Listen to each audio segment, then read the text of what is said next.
एक बच्चा जब जन्म लेकर चलना शुरू करता है ना, वो सबसे खूबसूरत वक्त होता है उसके साथ टाइम बिताने का। उस यात्रा में वो जो बड़े होने की यात्रा होती है, जब आप उसके साथ उस वक्त जुड़ते हैं तो वो यादें कभी भूली जाती और एक प्राइड की फीलिंग आती है, एक प्राउड की फीलिंग आती है। आज हिंदुस्तान अपने कदमों पे चलने लगा है, आज हिंदुस्तान खड़ा हो रहा है। ऐसे वक्त में हिंदुस्तान की इस सक्सेस की जर्नी में सब भागीदार बनना चाहते हैं, इसलिए लोग लौट रहे हैं।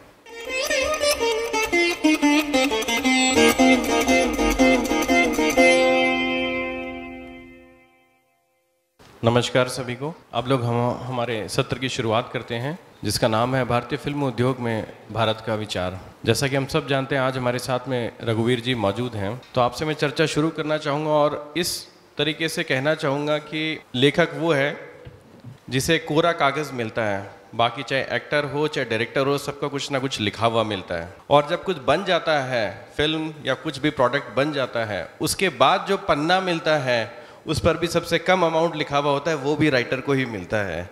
तो एज ए राइटर मैं आपसे जानना चाहूँगा पहले तो कि जो भी आपने काम किए हैं अब तक, हम बालिका वधू से शुरुआत करते हैं, आपने उसमें एक चाइल्ड मैरिज का जो मूल्य है वो आपने दिखाया था और किस तरीके से उस नेगेटिविटी को पॉजिटिव वे में आगे जाकर एक बदलाव आता है, उस पर आप थोड़ा सा अपने विचार प्रकट करिए। आप हेलो, सबसे पहले तो शुक्रिया मुझे यहाँ आमंत्रित करने के लिए।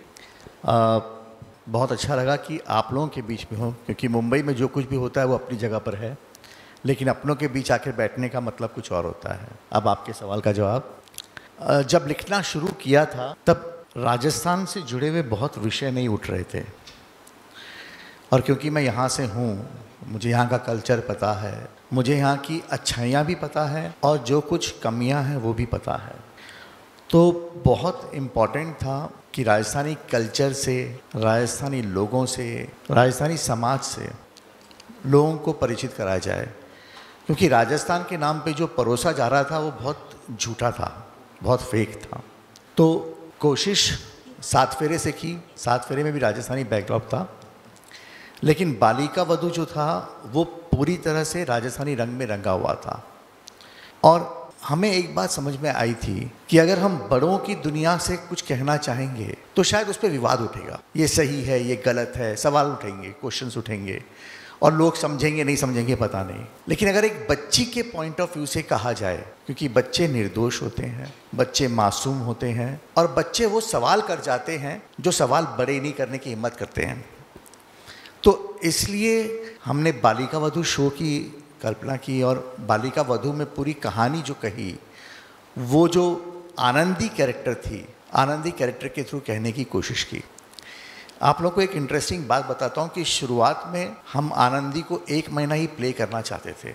हमने सोचा था कि हम इसका बेस हम 1 महीने में सेट कर देंगे और 1 महीने बाद बच्ची को बड़ा कर देंगे, लेकिन वो इतनी मासूम बच्ची थी और वो कैरेक्टर इतना पॉपुलर हुआ कि आई थिंक 2.5-3 साल बाद में हमने लीप लिया था मतलब बच्चों को बड़ा किया था।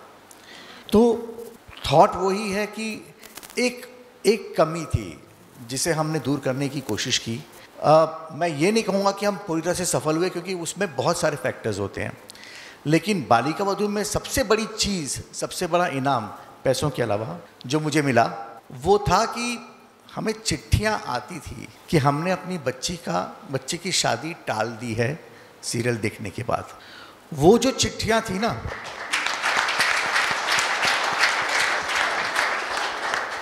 वो चिट्ठियाँ हमारा इनाम था, वो सबसे बड़ा इनाम था, क्योंकि आप शो लिखते हैं, आप पैसे कमाते हैं, आपको अवार्ड मिलते हैं, वो सब अपनी जगह पर होता है, लेकिन अगर आप समाज में कुछ परिवर्तन ला सकें, बहुत छोटा सा परिवर्तन ही हो, चाहे हमने 10 शादियाँ ही रुकवाई हो या मतलब उनको डिले करवाया हो, लेकिन उन 10 बच्चियों की ज़िंदगी में तो फ़र्क आया, उन 10 परिवारों में फ़र्क आया, और शायद उन 10 परिवारों को देखने के बाद में कुछ और 10 परिवारों में फ़र्क आया होगा। तो कोशिश यही थी कि एक कमी है, उसे अगर मैं ज्ञान के रूप में बांटना शुरू करूँगा तो शायद 10 मिनट में लोग टीवी बंद कर देंगे, लेकिन उससे बड़े एंटरटेनिंग वे में कहा जाए, सारे सवाल बच्ची के मुंह से उठाए जाएं, सारी चीज़ों को ड्रामे के रूप में दिखाया जाए, तो लोग ड्रामा भी देखेंगे और शायद जो बात हम कहना चाहते हैं वो बात भी लोगों के दिल तक पहुंचेगी। आज के दौर में जैसा हम देखते हैं अभी कि एक दौर आया था फिल्मों का कि वेस्टर्नाइज तरीके से हम हर चीज़ को दिखा रहे थे, प्रेजेंट कर रहे थे, और भारत का मूल्य या भारत के विचार जो हैं वो कहीं ना कहीं हटते जा रहे थे। और जिस तरीके से अभी हम देख रहे हैं कि फिर से एक नई शुरुआत हुई है, तो इसका क्या रीज़न रहा था कि क्या कोई कमर्शियल वैल्यू इस तरीके की रही थी कि पहले उस दौर में वेस्टर्न थॉट को ज़्यादा इंक्लूड किया गया फिल्मों के अंदर? हिंदुस्तान क्या है? हिंदुस्तान का मतलब है परिवार, हिंदुस्तान का मतलब है संस्कार, हिंदुस्तान का मतलब है रीति रिवाज।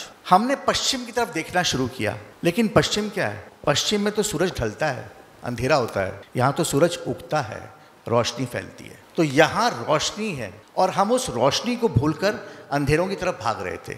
हम रात की तरफ जा रहे थे, हम सुबह को भूल रहे थे। रात तो सिर्फ सोने के लिए होती है। क्या हुआ था?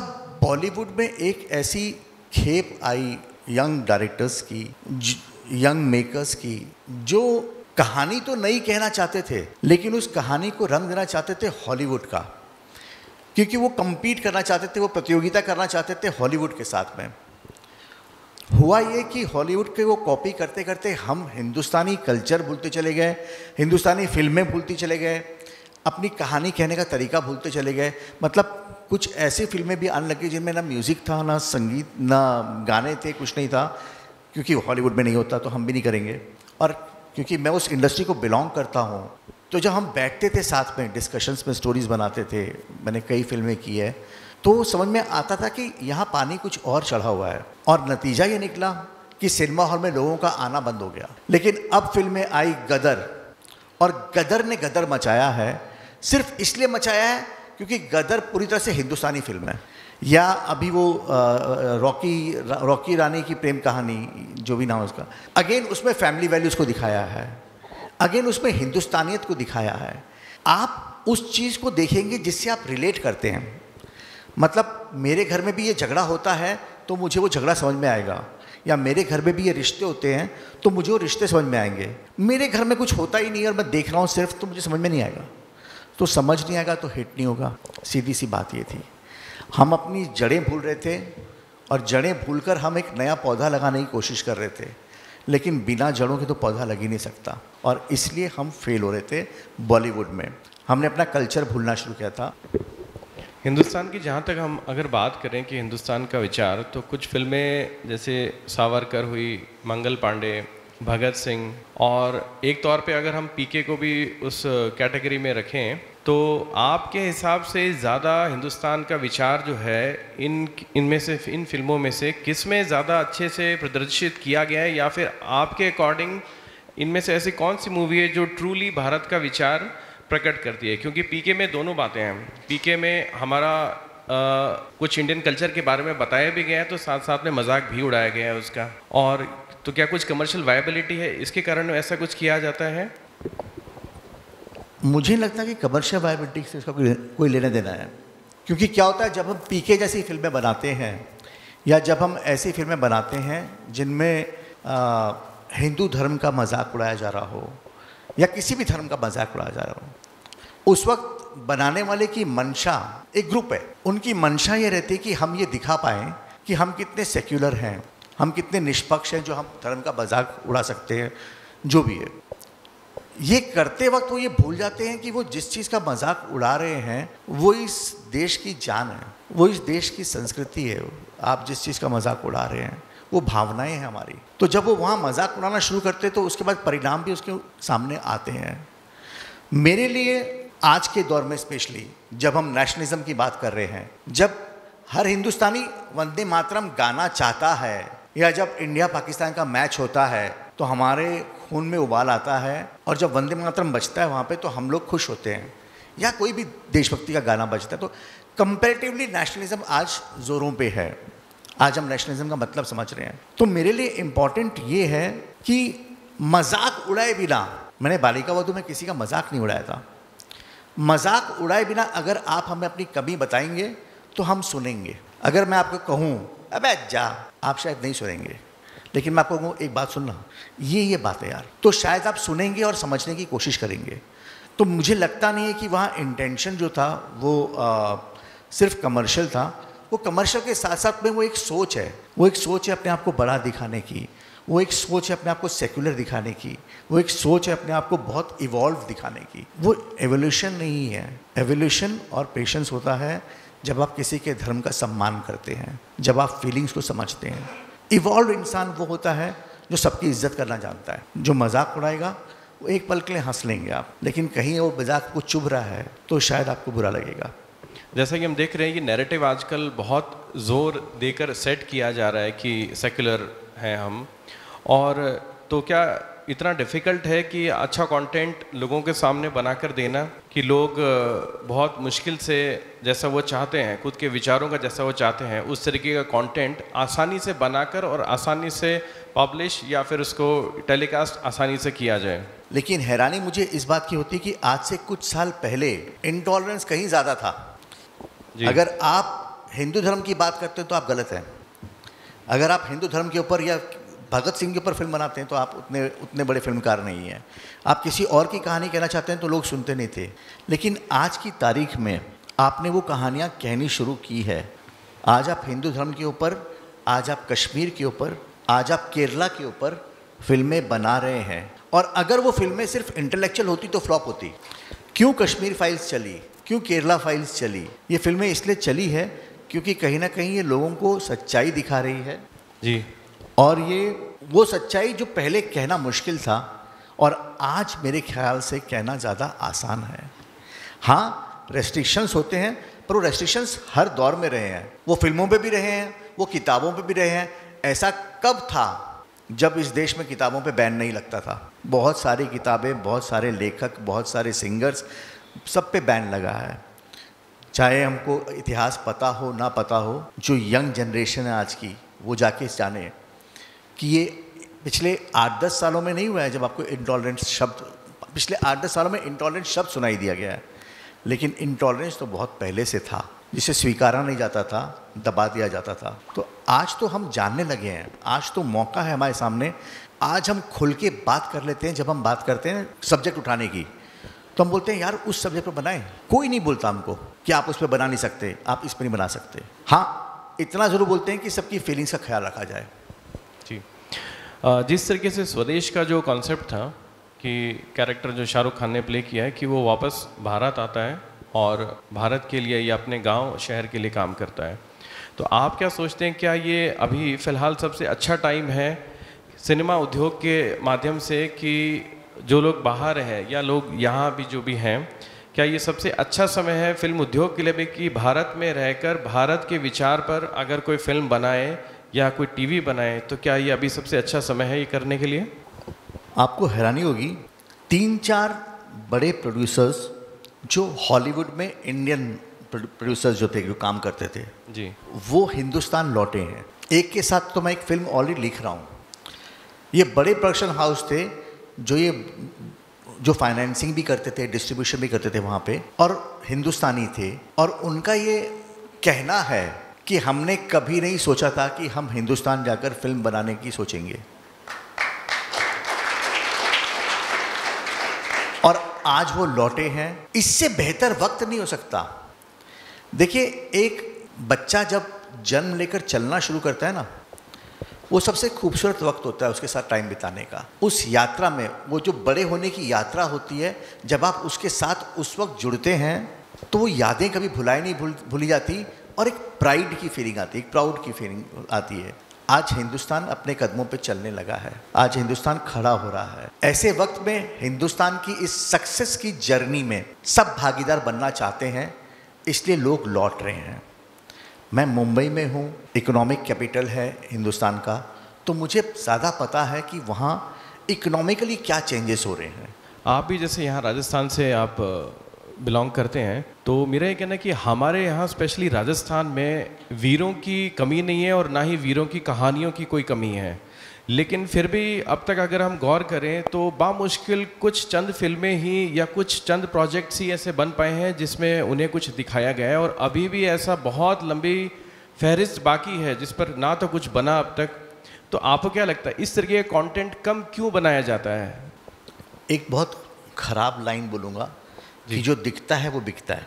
अब वहाँ जो लोग बैठे हैं, उन्होंने इतिहास में कभी ये नाम सुना ही नहीं है मतलब जब राजस्थान के वीरों की बात हो तो महाराणा प्रताप एक नाम याद आता है, कईयों को तो महाराणा सांगा भी पता नहीं होगा। मान सिंह आता है क्योंकि अकबर के साथ नाम जुड़ा हुआ था।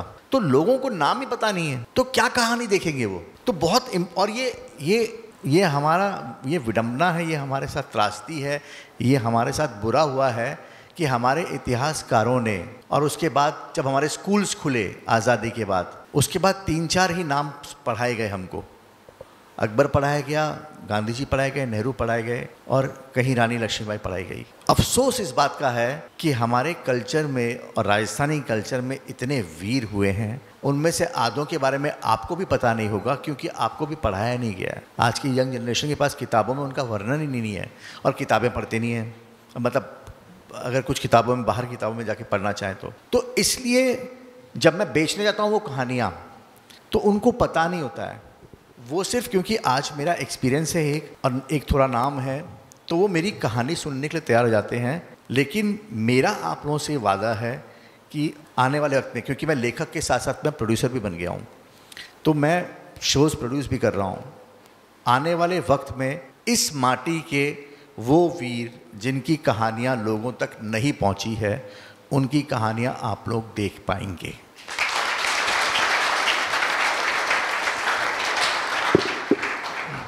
और जहाँ तक हम भारत के मूल्यों की बात करते हैं तो एक समय ऐसा था कि जब हम मजाक उड़ाने के तौर पे या जस्ट मजाक मस्ती के तौर पे साउथ इंडियन इंडस्ट्री की मूवीज़ देखा करते थे और हिंदी फिल्मों का उस टाइम बड़ा सुनहरा दौर चला करता था। आज उसका उलट है, उनकी कमर्शियल वायबिलिटी हमसे बहुत आगे हो चुकी है, उनका कंटेंट हमारा बहुत अच्छा है और जो मेन अंतर जो हम देख पाते हैं वो है पारिवारिक मूल्य या भारतीय मूल्यों का। उन्होंने उस चीज़ को अपनी शुरुआत से लेकर आज तक छोड़ा नहीं कभी भी। बॉलीवुड में फेजेस लीप आते रहे, अप्स एंड डाउन होते रहे, उसका खामियाजा जो कि वो भुगत भी रहे हैं। साउथ इंडियन फिल्म इंडस्ट्री में आपको ऐसा क्या लगता है कि कोई तो चीज़ होगी जिसने उसको बांधे रखा? उन्होंने अपना ख़राब दौर, उनको राइज होने में आप जानते कि कितना समय लगा, लेकिन जिस तरीके से वो आगे आए वो आज हम सबके सामने हैं। कलेक्शन हम सबने देखे हैं, बाहुबली हो चाहे कोई भी फिल्में हो। तो आपको क्या लगता है इसका मेजर कारण या मेजर अंतर इन दोनों इंडस्ट्रीज में क्या है? देखिए, हम मतलब हमारे घरों में जो खाना बनता है ना, वो खाना जो एक इंग्लिश घर में बनता है उससे कैसे अलग होता है। हमारे घर के खाने में मसाला बहुत होता है और यही हमारी फिल्मों में भी होता था। हमारी फिल्में मसाला फिल्में होती थी जिसमें हंसना भी होता था, रोना भी होता था, गाने भी होते थे, फाइट भी होती थी, लव भी होता था, सब कुछ होता था। बॉलीवुड ये भूल गया तो हमने इंग्लिश खाना बनाना शुरू कर दिया। हमने ब्लैंड वो पास्ता और वो सब खिलाना शुरू कर दिया लोगों को। अब पास्ता हजम नहीं हुआ। सीकर में पास्ता कितने लोग खाते हैं, लेकिन सीकर में एक बिरयानी अगर मिल जाए या कुछ ऐसा कुछ इस तरह का मिल जाए, दाल बाटी मिल जाए तो सब खा लेंगे। वो दाल बाटी जो है वो साउथ ने याद रखी कि डोसा छोड़ना नहीं है, वड़ा छोड़ना नहीं है, इडली छोड़नी नहीं है, बाकी कुछ खाओ तो खाओ, वो ऐड करो बेसिक। वो अपना बेस नहीं भूले जो हम भूल गए। तो उन्होंने अपना बेस याद रखा, उन्होंने कभी अपने आप को बदला नहीं। इसी वजह से जब यहाँ पर, क्योंकि मैं साउथ में भी 5 साल रहा हुआ हूँ और मैं राम गोपाल वर्मा के साथ में काम कर चुका हूँ, उनकी एक फिल्म 2 फिल्में लिख चुका हूँ, शायद उनकी 2 फिल्में कर चुका हूँ। और भी साउथ के मणिरत्नम के साथ में मैं काम करने जा रहा था, हुआ नहीं वो, बट इंट्रैक्शंस तो थे ही। उनकी सोच जो है ना वो कम्प्लीटली भारतीय है, जबकि बोलते ही हैं कि वो अपने आप को भारत का हिस्सा नहीं मानते। कुछ लोग ऐसा बोलते हैं, नहीं वो हिंदी नहीं बोलते, लेकिन मतलब आपको आश्चर्य होगा अगर आप में से कुछ लोग साउथ गए हो तो कई बार वो हिंदी आते भी हिंदी बोलते नहीं है। इतना प्राइड है उनको अपनी भाषा पे। और हमारी कोशिश क्या होती है कि जहाँ कोई सूटेड बूटेड आदमी दिखा, हम उससे इंग्लिश में बात करने की कोशिश करें। हमारी कोशिश ये होती है। वहाँ वाले इंग्लिश आते भी इंग्लिश नहीं बोलते, कई बार वहाँ वाले साउथ की लैंग्वेज पकड़ के रखते हैं। इसीलिए साउथ में जब आप जाते हैं ना तो आपको एक अलग ही भारत दिखता है। वो भारत जो उन्होंने अपने शहरों के साथ साथ में अपने दिलों में भी जिंदा रखा हुआ है, और हम उसको मारने पे तुल गए थे। तो जहाँ हम उसे मारने पे तुल गए वहाँ नतीजा हमने देख लिया। पेड़ होता है ना, उसकी जड़ें अगर काट दी जाए कितनी देर खड़ा रहेगा? एक हवा आएगी, गिरेगा। वो हवा आई, कोरोना की हवा, लोगों ने सिनेमा हॉल जाना छोड़ा और पेड़ गिर गया। अब वापस हम लोग अपना कल्चर समझ रहे हैं, वापस उस तरह की फिल्में बना रहे हैं, तो जड़ें थोड़ी थोड़ी फैल रही है, तो लोग आना शुरू कर रहे हैं। आज का युवा जो इससे 2 पीढ़ी पहले का युवा था, उससे कहीं ज़्यादा समझदार, उससे कहीं ज़्यादा अलर्ट और इवॉल्व्ड है। हमने दुनिया नहीं देखी थी, लेकिन जो यहाँ 19-20 साल के जो युवा लोग हैं वो दुनिया देखे बैठे हैं।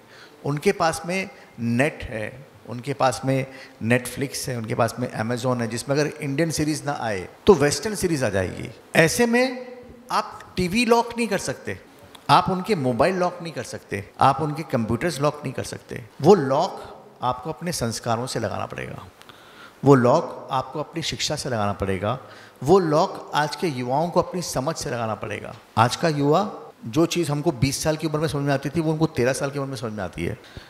आज 2 साल का बच्चा मोबाइल ऑपरेट करता है क्योंकि उसकी मम्मी ने उसके हाथ में मोबाइल दे दिया है, क्योंकि मम्मी को अपना मोबाइल चलाना है। तो कहीं ना कहीं हमें भी कंट्रोल करना पड़ेगा। ये दोष सिर्फ टीवी का नहीं है, ये दोष हमारा भी है। हम में से कितने लोग, छोटे शहरों में तो फिर भी होता है, बड़े शहरों में मैं अलग बिज़ी रहता हूँ, मेरी वाइफ अलग बिज़ी रहती है, मेरा बच्चा अलग बिज़ी रहता है, तो खींच के लाना पड़ता है कि आओ बैठो एक वक्त का खाना साथ में खाएंगे। आप लोगों के यहाँ पे तो होता होगा, छोटे शहरों में अक्सर होता होगा कि साथ में करते हैं, संस्कार देने का मौका भी मिलता है। तो मैंने कहीं एक लाइन पढ़ी थी कि सबसे बड़ा ब्रेक जो होता है ना, वो मन का ब्रेक होता है, और मन का ब्रेक आता है संस्कारों से। आप टीवी बंद करके बच्चों को आपने अगर, या टीवी पे मैं कंटेंट बदलूं, हिंदुस्तानी कंटेंट बदल दूं, या मेरे सारे सहयोगी बदल दें, उससे फ़र्क नहीं पड़ेगा, क्योंकि नेट है, गूगल है, ये बच्चे जहाँ देखना चाहें, आज का यूथ जहाँ देखना चाहे, जो देखना चाहे देख सकता है। लेकिन अगर उसे पता हो कि ये देखना मेरे लिए सही नहीं है, ऐसा मुझे समझाया गया है और सिखाया गया है और मैंने समझा है, तो नहीं देखेगा। हम अपनी जिम्मेदारी निभाएंगे, ये वादा करते हैं। आपको भी अपनी जिम्मेदारी निभानी है, हर पेरेंट को और हर यूथ को। धन्यवाद रघुवीर जी।